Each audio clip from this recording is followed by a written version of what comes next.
बिस्मिल्लाहिर्रहमानिर्रहीम, अस्सलाम वालेकुम, वेलकम टू इस्लामिक पल्सेस। आज की वीडियो बेस कर रही है जी, हमने देखना है दौरे हुकूमत। एक तो खिलाफत राशिदा के हवाले से, दूसरा बनु अब्बास और बनु उमैया का दौरे हुकूमत कितने अरसे पर मुश्तमिल था और इनके हुक्मरान कौन कौन थे। खिलाफत राशिदा की बात की जाए तो सबसे पहले आ जाते हैं हमारे हज़रत अबू बकर सिद्दीक़ खलीफा अव्वल, उनका दौरे हुकूमत। और ये जो दौरे हुकूमत है ये रबीउल अव्वल 11 हिजरी से जमादी सानी 13 हिजरी पर मुश्तमिल है। आप रज़ियल्लाहु तआला अन्हु का ताल्लुक़ कुरैश के ख़ानदान कबीला बनु तमीम से था।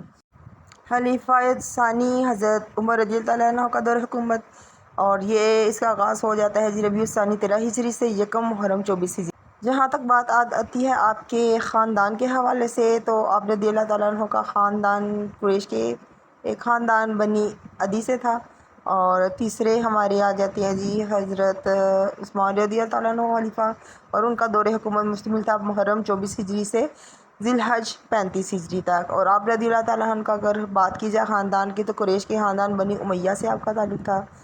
फिर हमारे आ जाते हैं हज़रत अली रज़ियल्लाहु तआला अन्हु, और इनका दौरे हुकूमत मुश्तमिल है जी ज़िलहज 35 हिजरी से रमज़ान 40 हिजरी तक। और आपके ख़ानदान का जो ताल्लुक़ है कुरैश के ख़ानदान बनी हाशिम से था। उमवी और अब्बासी दौरे हुकूमत देखते हैं तो बनु उमैया और बनु अब्बास का जो दौरे हुकूमत है वो 40 हिजरी में खिलाफत राशिदा का जब इख्तिताम हुआ था, और शख्सी और ख़ानदानी और मरूसी खिलाफत का आगाज़ हुआ था। 40 हिजरी से 132 तक पूरे 92 साल तक बनु उमैया के ख़ानदान ने हुकूमत की। फिर 132 से 656 तक पूरे 524 साल तक बनु अब्बास ने हुकूमत की। इनका पहला खलीफा सफ़ाह था, और आखिरी खलीफा मुअत्तसिम बिल्लाह, उसको हलाकू खान ने कत्ल कर दिया था। तो ये शॉर्ट सी इन्फॉर्मेशन है इस हवाले से। इंशाल्लाह नेक्स्ट वीडियो में मज़ीद इन्फॉर्मेशन लेकर आएंगे, उसको डिस्कस करेंगे। अल्लाह हाफ़िज़।